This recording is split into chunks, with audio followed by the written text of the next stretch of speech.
오늘 말씀은 새롭게 룻기 말씀이에요. 룻기 1장 1절에서 7절까지 있습니다. 룻기는 항상 이렇게 표시를 딱 해놓으세요. 그래서 표시고 여기 다 기록되어 있으니까요. 여기를 보고 같이 하면 됩니다. 자, 사사기 1장 1절에서 7절 말씀. 제가 먼저 읽겠습니다. 사사들이 시기하던 때 그 땅에 흉년이 드니라. 유다 베들레헴의 한 사람이 그의 아내와 두 아들을 데리고 모압 지방에 가서 거류하였는데 그 사람의 이름은 엘리멜렉이요 그의 아내의 이름은 나오미요 그의 두 아들의 이름은 말론과 이름이니 유다 베들레헴 베드라 사람들이구나. 그들이 모압 지방에 들어가서 거기 살더니 나오미의 남편 엘리멜렉이 죽고 나오미와 그의 두 아들이 남았으며 그들은 모압 여자 중에서 그들의 아내를 맞이하였는데 하나의 이름은 모르바요 하나의 이름은 미시라. 그들이 거기에 거주한 지 10년쯤에 말론과 기럯 두 사람이 다 죽고 그 여인은 두 아들과 남편의 뒤에 남았더라. 그 여인이 모압 지방에서 여호와께서 자기의 백성을 놓으시사 그들에게 양식을 주셨다 함을 듣고 이에 두 며느리와 함께 일어나 모압 지방에서 돌아오려 하여 그렇지요? 있던 곳에서 나오고 두 며느리도 그와 함께하여 유다 땅으로 돌아오려고 길을 가다가 아멘. 파스칼의 판지에 보면 이런 글이 있습니다. 보여주세요. 같이 한번 읽어볼까요?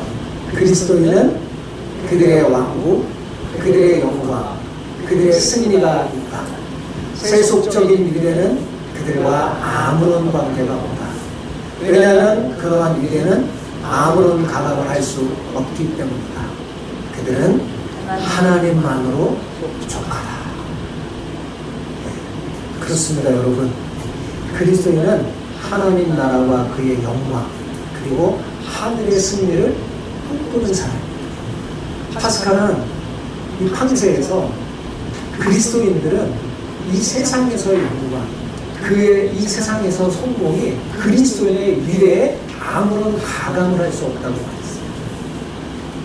그들은 왜냐하면 하늘의 왕 하늘의 영광을 꿈꾸며 하나님만으로 족한 사람들이기 때문이라는 거죠. 저는 이 파스칼이 말한 그리스도인의 정의에 동의합니다. 여러분, 그리스도인은 하나님 나라와 그의 영광, 하나님이 주신 꿈을 꿈꾸는 사람 아니겠어요? 그죠?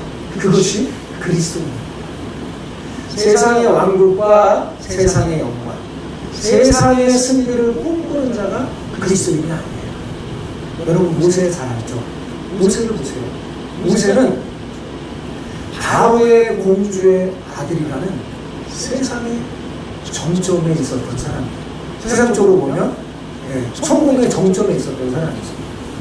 그러나 그는 자신을 바로의 공주의 아들이라 하는 신앙을 거절하고 도리어 하나님의 백성과 고난받기를 잠시 죄악의 나를 누리는 것보다 더 좋아했다고 히브리 기자는 증거합니다. 그뿐만 아니라 하나님 나라를 위하여 받는 그 능력을 애굽의 모든 모압보다 더 큰 재물로 여겼다고 했습니다. 여러분, 이것이 진정한 그리스도의 모습이 아닐까요? 그런데 오늘날 우리의 교회와 그리스도인들을 보면 그렇지 않은 것 같아서 참 마음이 씁쓸합니다. 지금 실상은요, 세상이 교회를 걱정할 정도입니다. 교회의 수는 많아지고 성도의 수도 많지만 교회다운 교회와 성도다운 성도가 부족하기 때문입니다.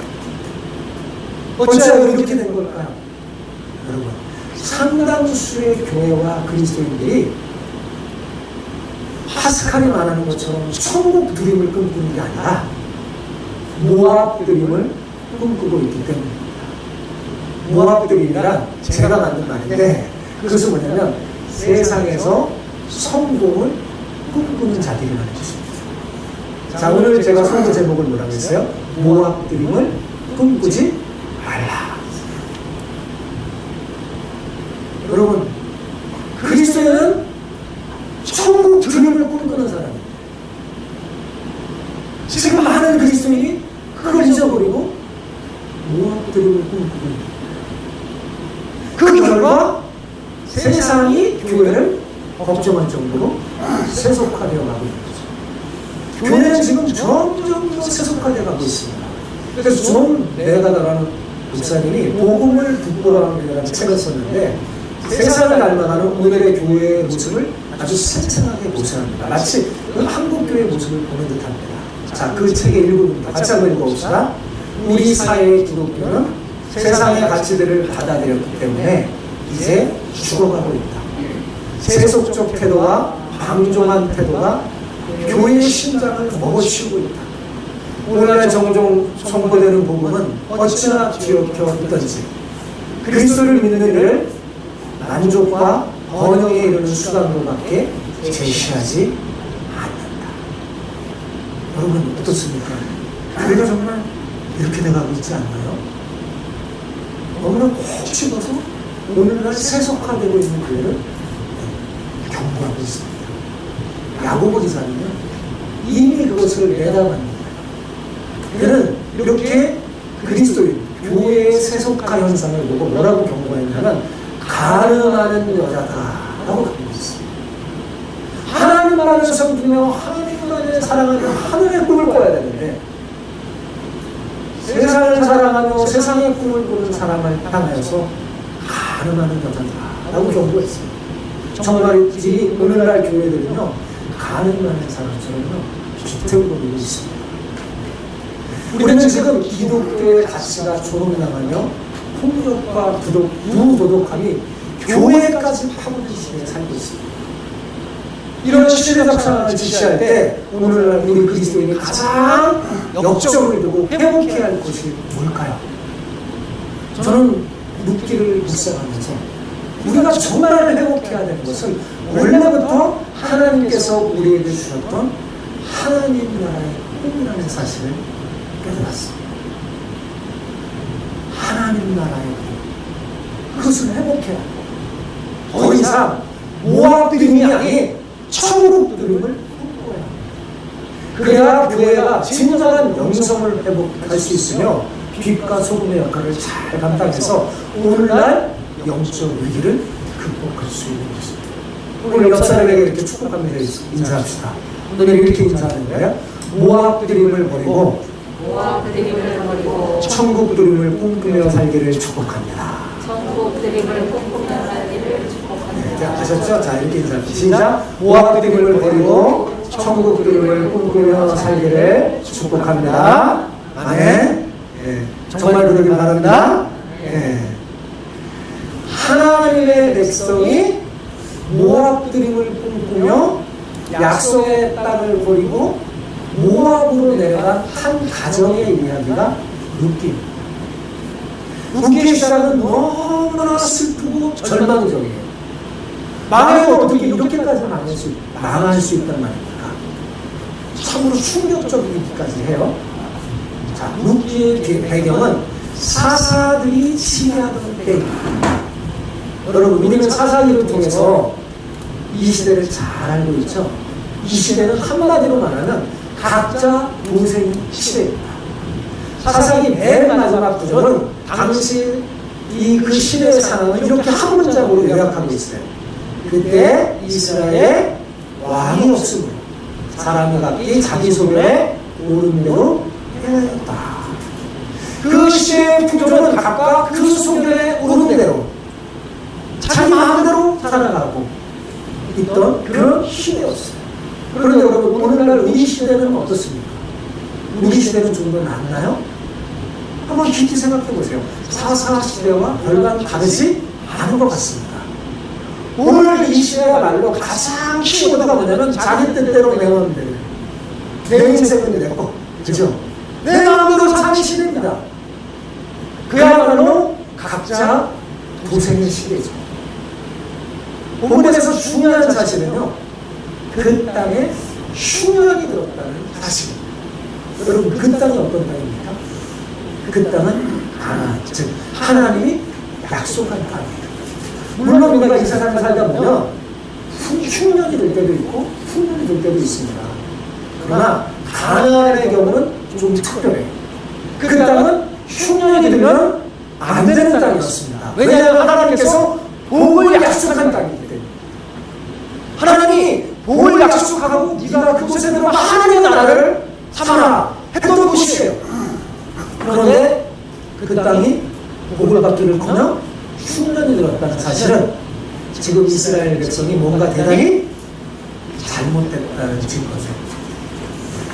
저도 제 아들들에게 상을 주려고 복을 주려고 다 예배했다가 아들들이 잘못하면 안 줘요. 네. 간직하고 있어. 잘할 때까지 지켜보고 있어. 너무 잘못하면 어떻게 해요? 채찍을 내뱉어. 하나님 마찬가지. 지금 이스라엘이 복받을 그 땅에서 복을 받지 못한다는 것은 뭐예요? 대단히 잘못하고 있다는 거죠. 자, 본문은 그 땅이 어떤 땅인지 구체적으로 가르치고 있어요. 자, 구체적으로 그 땅이 어떤 땅입니까? 우리 1절에 보면 어떤 땅이에요? 대답해 주세요. 어떤 땅이에요? 유다 베들레헴. 여러분, 유다 베들레헴은 뭔가 생각나지 않습니까? 여러분, 사사기 강해를 제가 쭉 했잖아요. 사사기 강해를 쭉 하면 아마 생각나는 사건이 나올 겁니다. 자, 그게 뭘까요? 사사기의 마지막에 나오는 레위 사람들 이야기에 등장하는 지명이 바로 유다 베들레헴. 미가의 개인 제사장을 하다가 단지파의 제사장이 되었던 레위 청년이 살던 곳이 유다 베들레헴이었어요. 그리고 자기 첩을 12조각에 내어서 이스라엘 전 지파에 보내서 동족 상장의 비극을 초래했던 그 레위 사람이 첩을 구했던 장소가 어디예요? 유다 베들레헴. 괜히 이 땅에 나오는 게 아니에요. 저기 사사기와 묶이는 연결되어 있다고 했죠. 그러니 자, 이 유다 베들레헴, 이 땅이 잘 될 수 있겠습니까, 여러분?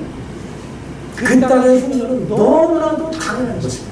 그 흉년은 이스라엘 백성을 향한 하나님의 채찍이요, 심판이었어요. 바로 그 유다 베들레헴에 엘리멜렉이라는 사람이 살고 있었어요. 이 사람의 이름은요, 대단히 신앙적입니다. 자, 엘리멜렉이라는 사람의 이름 뜻은 뭐냐면 나의 하나님은 왕이시다, 그런 뜻이에요. 멜렉은 왕이라는 뜻이고 엘리는 나의 하나님, 그런 뜻이에요. 나의 하나님은 왕이시다. 여러분 재밌지 않나요? 자, 사사시대의 특징이 뭐예요? 하나님은 왕이 없어요, 그죠?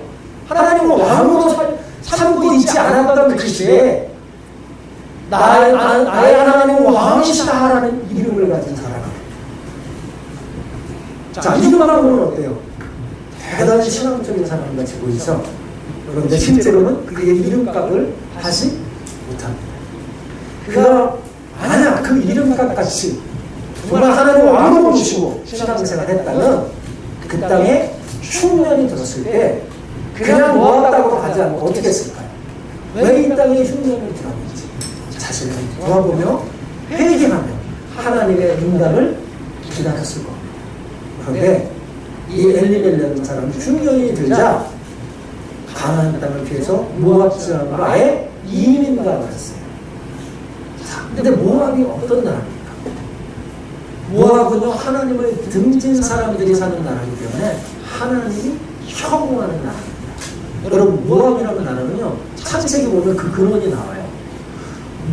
이 롯과 그의 두 딸의 불륜한 관계를 통해서 맺어진 나라가 이 모압이에요. 이 악하고 음란한 혈통으로 소돔의 후예들이 모압이라는 그 나라입니다. 여러분, 이런 나라에 지금 누가 가고 있는가요? 하나님의 백성 엘리멜렉이 내려갑니다. 왜 그는 베들레헴을 버리고 모압 지방으로 간 걸까요? 천국 드림을 잃어버렸어요. 약속에 대한 비전을 못 썼기 때문에. 만약에 그가 약속의 땅이 얼마나 중요한지 깨달았다면 아무리 흉년이 들었어도 끝까지 안 받았을 겁니다. 여러분, 그리스도인에게 있어서 이렇게 하나님 나라의 비전이 얼마나 중요한 건지. 믿음이 있다고 하는 사람들 중에서도 세상의 이해관계 때문에 너무나 쉽게 교회를 포기해버리는 사람들이 있습니다. 교회가 얼마나 복된 곳인지 모르기 때문에 그런 선택을 하는 겁니다. 자, 흉년 그러면 여러분 어떤 모습이 떠오릅니까? 네? 빈 들판, 갈라진 눈밭의 그 척박한 모습이 떠오르지 않습니까? 그죠? 이렇게 비어있음, 척박함, 이것이 욥기 1장의 압도적인 분위기이고 중요한 모티브입니다. 엘리멜의 가족은 유다 베들레헴에서 흉년을 만났어요. 그런데 재밌는 것은 베들레헴이라는 그 말의 뜻도 떡집이라는 뜻이에요. 그죠? 베들레헴은 농사의 중심이어서 항상 먹을 것이 많았어요. 그래서 아무리 흉년이 들어도 떡집에는 그래도 먹을 것이 있는 몸이잖아요. 그죠? 그런데 그 떡집인 베들레헴도 궁핍할 정도로 지금 흉년이 굉장히 심하게 된 겁니다. 그러니 견디기 힘든 고통이 있었겠죠. 들판은 비어있고 타작마당의 틀은 녹과 먼지만이 가득했습니다. 이 비어있음, 텅 빈 이 비어있음을 채우기 위해서 엘리멜렉 가족들은 이방의 땅으로 떠났어요. 하나님이 싫어하는 이방의 땅, 모압 드림을 꿈꾸며 새 삶을 살기 위해서 약속의 땅을 떠납니다. 그러나 그곳에서 얻은 것은요, 완전히 텅 빈 꿈이었습니다. 여러분, 오늘 본문을 주의 깊게 살펴보면 상황이 점점 더 악화되어 가고 있음을 알 수 있습니다. 비어있으니 완전히 텅 빈으로 나아갑니다.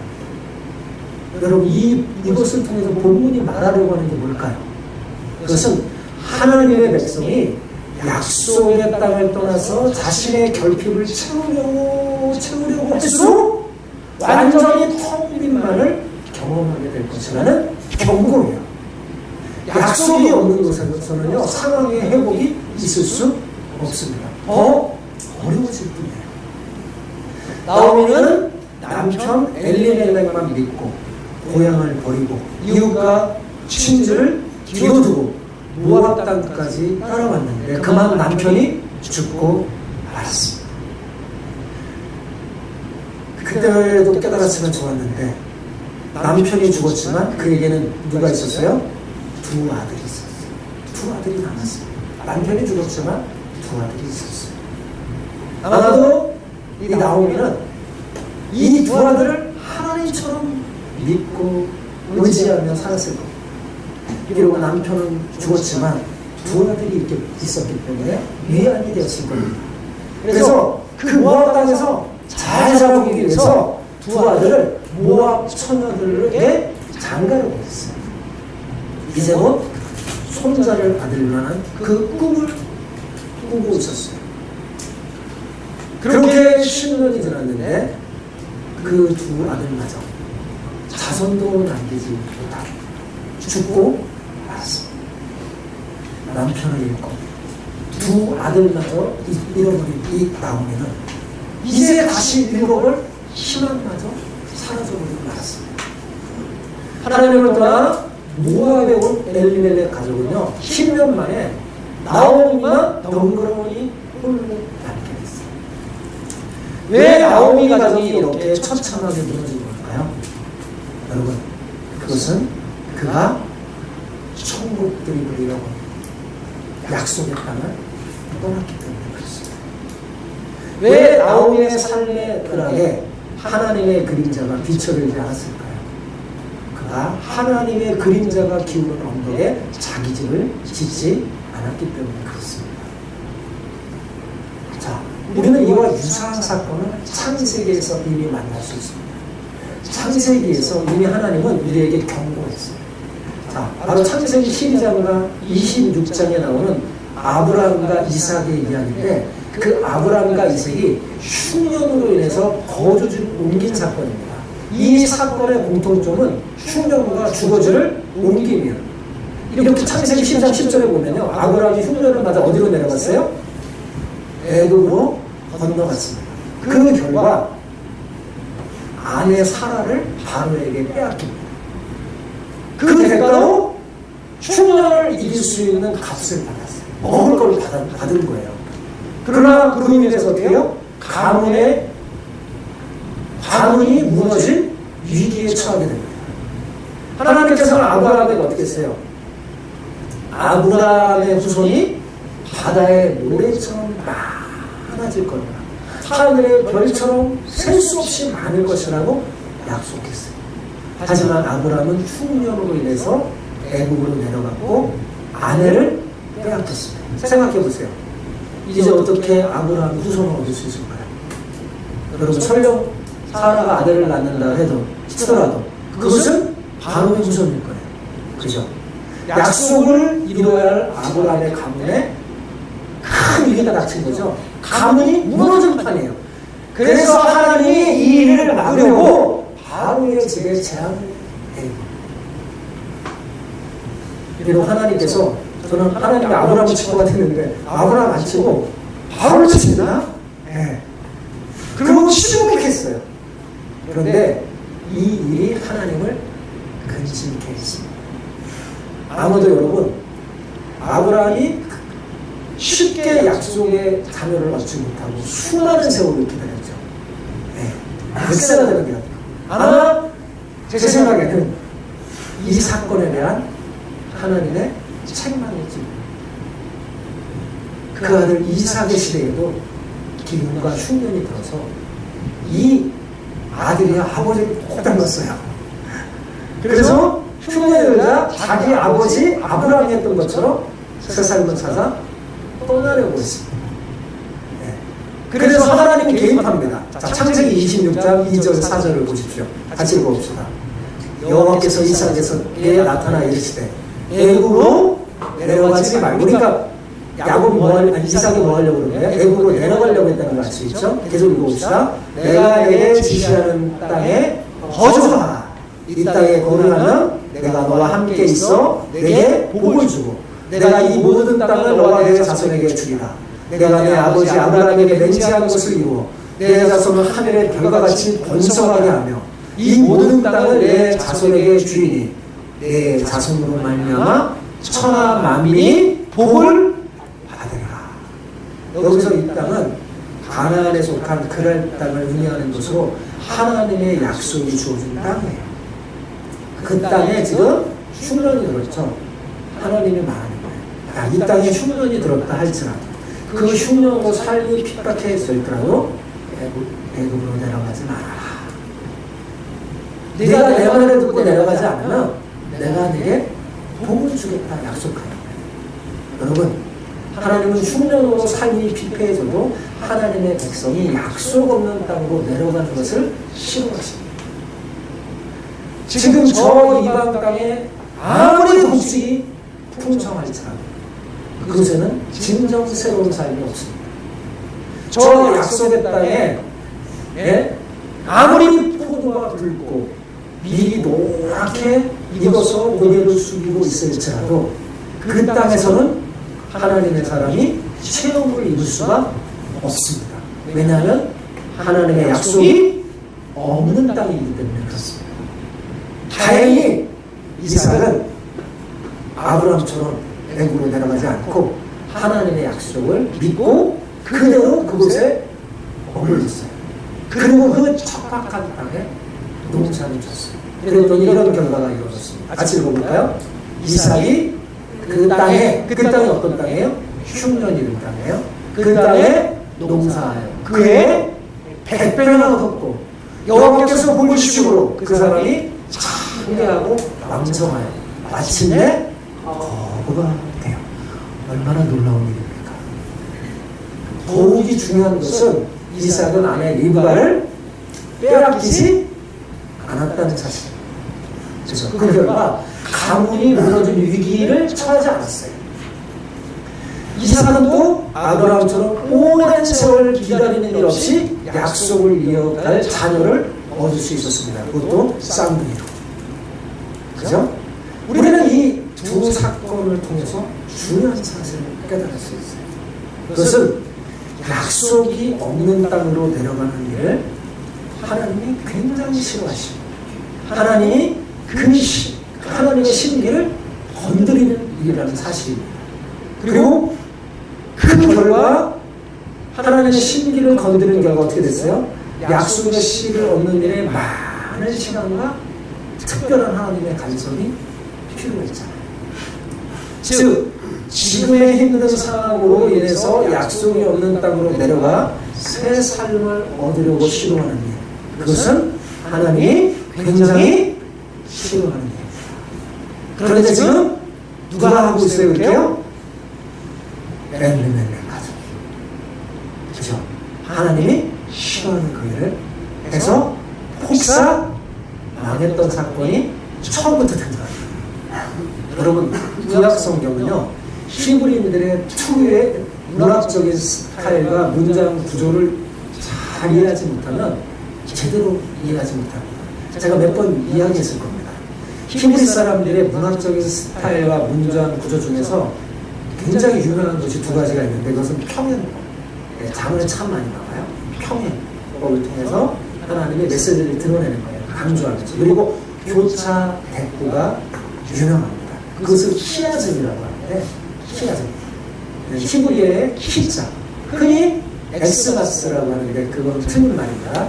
키마스예요.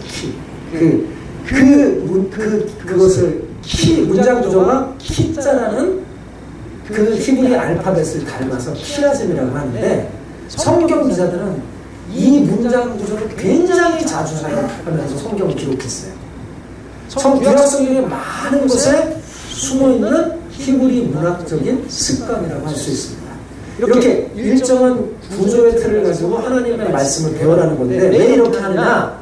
후손들이 하나님의 말씀을 읽을 때 오해하지 않고 정확하게 이해할 수 있도록 이렇게 한 것입니다. 자, 오늘 본문 구조도 이 키아즘이라고 할 수 있어요. 자, 제가 한번 간단하게 분석해 봤어요. 오늘 본문 7절까지 구조. 이런 거예요. 1절, 2절은 유다에서 모압으로 지금 가는 거예요. 그죠? 그 결과 어떻게 됐어요? 네? 아내와 두 아들과 함께 엘리멜렉이 유다에서 모압으로 이주하는 사건이죠. 그 다음에 뒤에 A-를 가보세요. 그때는 뭐예요? 반대로 모압에서 유다로 두 며느리와 함께 이주하려는 모습이죠. 그 다음에 B 봐보세요. 자, 모압으로 이주했더니 어떤 일이 벌어졌어요? 남편이 죽었어요. 그죠? 남편이 죽었어요. 그리고 아내와 두 아들이 남았어요. 그리고 B 다시 보니까 두 아들도 죽었어요. 그죠? 가운데 C 보니까. 그런데 그 두 아들이 어떻게 됐어요? 모압 여자와 결혼했죠. 이런 구조로 되어 있어요. 자, 이 키아즘에서 가장 중요한 거는 저 가운데 있는 말씀이에요. 본문 가운데 있는 C는 두 아들이 모압 여자와 결혼했다는 사실을 간략하게 밝히고 이거에 대한 어떤 평가도 하지 않습니다. 룻기를 읽어보면. 그런데 이 구조 자체가 하나의 평가예요. 자, 하나님의 백성이 약속의 땅을 버리고 모압이라는 이방 땅의 삶을 채우려고 안식하려고 하는 것이 심각한 죄라는 것을 보여주는 겁니다. 그냥 구조 자체로 말 안 해도 아는 거예요. 결혼은 여러분 거주의 정점이고 영원한 안주의 시작이잖아요. 그죠? 그러므로 사전의 결혼은 하나님의 백성이 이방의 땅에 삶의 둥지를 틀고 영원히 안주하려는 모습을 상징적으로 보여주는 거예요. 본문을 자세히 살펴보면요, 점점 더 모압에서의 거주가 굳어져 가고 삶이 그곳에서 더 뿌리를 내리고 있는 것을 알 수 있습니다. 저자는 이런 문학적인 구조를 통해서 엘리멜렉 가정의 참된 실패의 원인이 무엇인지 우리에게 보여주는 거예요. 어떨 때는요, 직설적인 말보다요, 이런 구조가 더 강력하게 메시지를 던져주는 거예요. 하나님의 백성, 약속의 땅을 버리고 모압이라는 이방의 땅에 가서 삶을 채우려고 하는 것, 거기서 안식을 얻으려고 하는 것이 얼마나 하나님이 싫어하는 일이며 심각한 죄인지 구조 자체로 보여주고 있는 거예요. 엘리멜렉 가족은 흉년을 받았어요. 참 힘든 고초였죠. 삶은 피폐해져 갔고 광은 비어져 갔죠. 마침내 남은 곡식마저 다 없어졌을 때 여러분 그들은 초췌하고 병들고 화려한 모습만 남았을 겁니다. 어쩌면 그들의 아들의 이름이 말론과 기론이라고 이렇게 지은 것이 그것을 표현해 주는지 몰라요. 말론은 무슨 뜻이냐면요, 병든 그런 뜻이에요. 기론은 초췌한 화려한 그런 뜻입니다. 그러니까 그곳에서 난 이 흉년의 때 난 그 아들을 아예 이렇게 이름을 지을 정도로 고통 속에 있었어요. 그들은 오래전부터 멀리 푸른 벌판을 바라보고 있었던 것 같아요. 그들의 조상이 절대로 넘어보지 말라고 했던 약속이 없는 땅을 바라보고. 왜냐하면 자꾸 그곳에서 불어오는 바람이요, 풍요로운 곡식 냄새. 저 짓는 사람들은 잘 먹고 잘 사는데 그 풍요로운 곡식 냄새가 엘리멜렉 가족에게는 굉장한 유혹이었습니다. 어쩌면 저곳에는 새로운 삶이 있을지 몰라 생각하니까 엘리멜렉은 결심합니다. 그리고 가족을 데리고 그 땅으로 내려가려고 했어요. 그곳에서 새로운 삶을 살 수도 있을 것이라 믿으면서 모압 드립을 꿈꿨던 거예요. 세월이 흘렀고 그들은 모압의 물을 먹고 거기서 자란 곡식으로 배부를 수 있었어요. 집도 넓혔고 모압 며느리도 삼았어요. 그러나 그들은 받은 것보다 잃은 게 훨씬 더 많았어요. 집안의 모든 남자를 다 잃어버리고 모압 드림은 산산이 부서지고 나오미만 홀로 남게 됐죠. 그런데 본문은 여기서 끝나지 않습니다. 본문은 이 히브리 사람들은 이 본문의 구조를 통해서 정확하게 원인을 밝히면서 메시지를 던지는 거예요. 자, 실패를 시작해요. 아무나부터 시작해요. 모압 드림의 실패는 시작일 뿐입니다. 끝이 아니에요. 사람들의 어리석은 생각 중 하나가 자기들이 하나님을 잊어버리면 하나님도 잊어버리는 줄 알아요. 그렇지 않습니다. 여러분, 하나님은 절대로 우리를 포기하지 않습니다.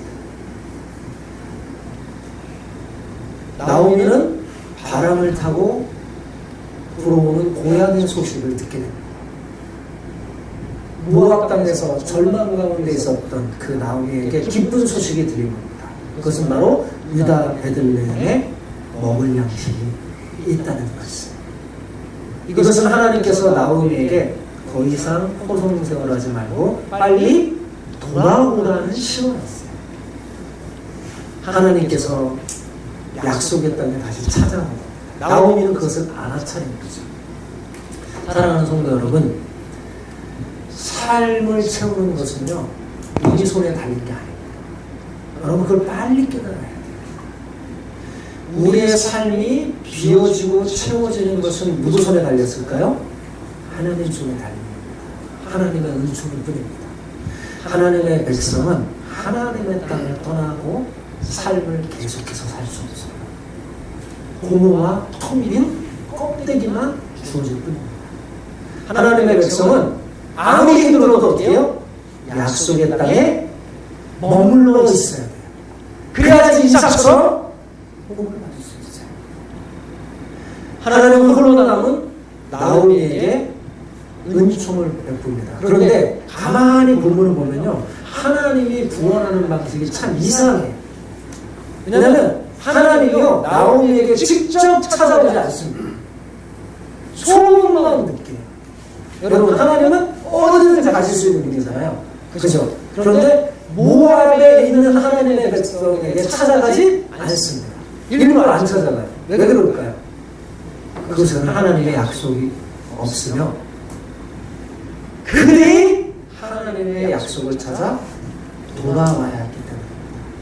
그래서 성경은 하나님의 백성이 약속의 땅에서 멀리 떠나면 하나님은 어떻게 하냐면 돌아오라고 말씀하십니다.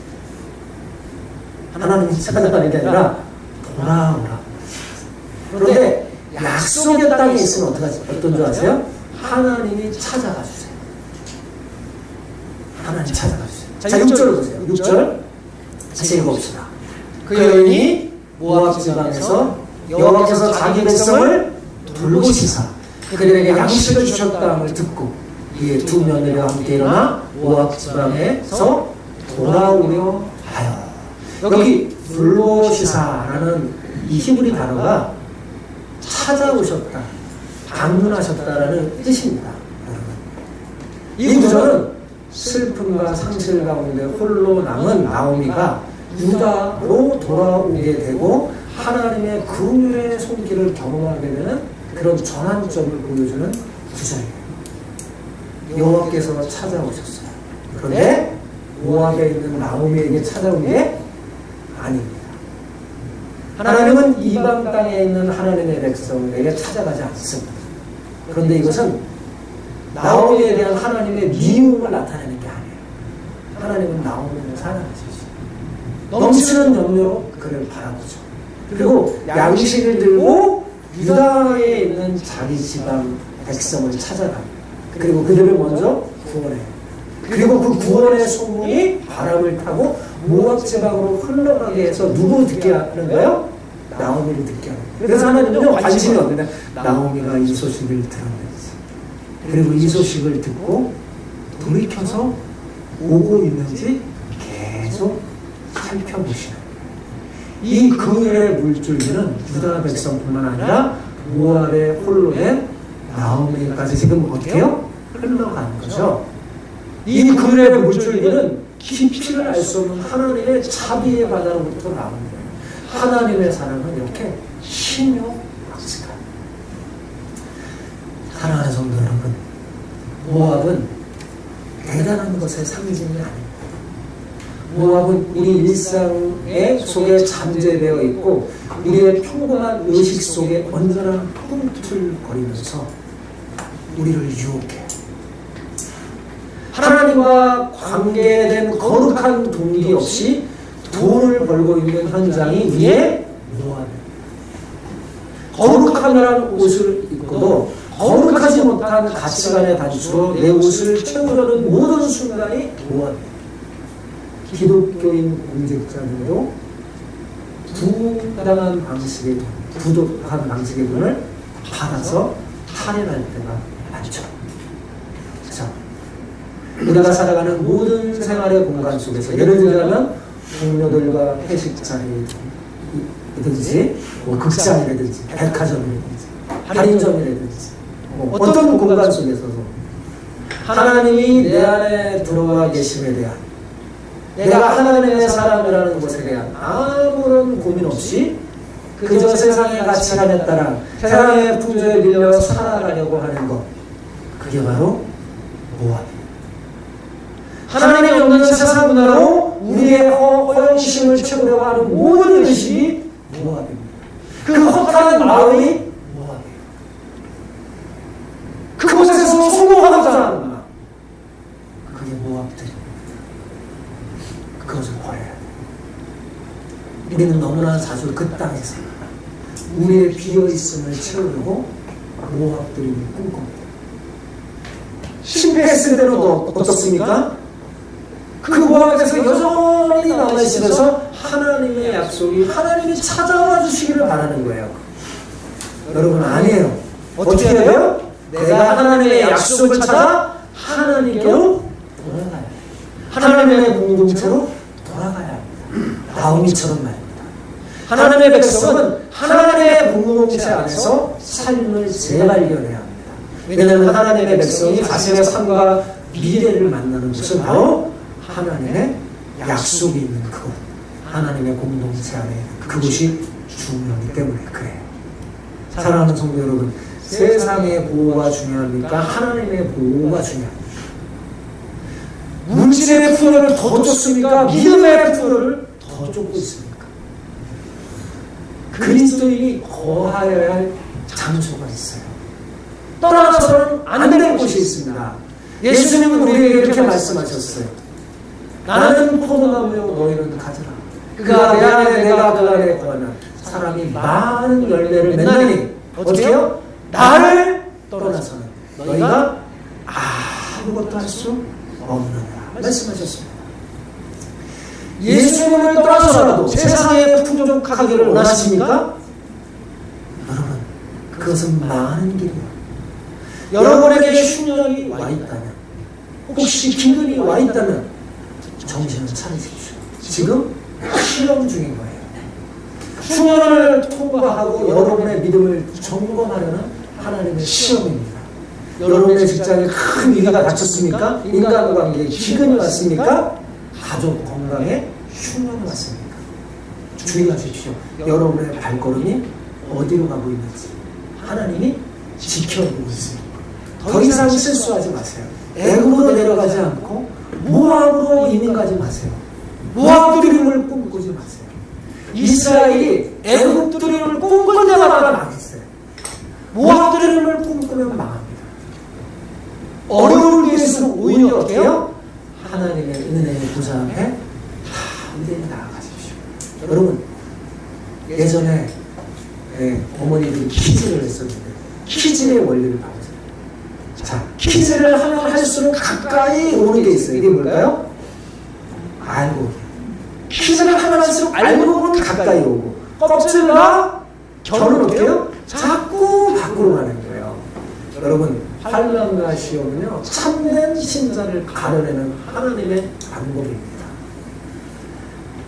여러분, 하나님을 떠나서 모든 것을 잃은 사람, 알고 보니까 그것은 축복이에요. 축복이었어요. 그죠? 하나님을 떠났는데 잘 된다! 그건 축복이 아니에요. 네. 하나님은 어떻게 해요? 흔들어서 다시 오게. 하나님께 오게 하래요. 왜냐하면 그 사람은 하나님의 선택한 알곡이니까. 실패했습니까? 여러분, 세상으로 나가는 게 아니라 어떻게 해요? 점점 더 하나님의 약속에 있는 하나님의 공동체로 돌아오시기 바랍니다. 그리고 은혜의 보좌 앞에 하나님께 더 바싹 붙으세요. 하나님을 가까이 하는 것이 복입니다. 힘들수록 더 가까이 가세요. 때가 되면 어둡니다. 이삭처럼. 그런 여러분 모두가 되기를 축복합니다. 네, 오늘날 많이 어려워지니까요. 모압으로 가는 사람이 그렇게 많대요. 그래서 가난한 성도들이요, 어느 시대보다 많아졌습니다. 엘레멘의 가장처럼. 그들 다시 돌아와요. 네. 하나님이 아마 이 약속의 땅은 우리들을 찾아오셔서 보고 주셔서 그들을 돌아오게 하는 사인을 보낼 거예요.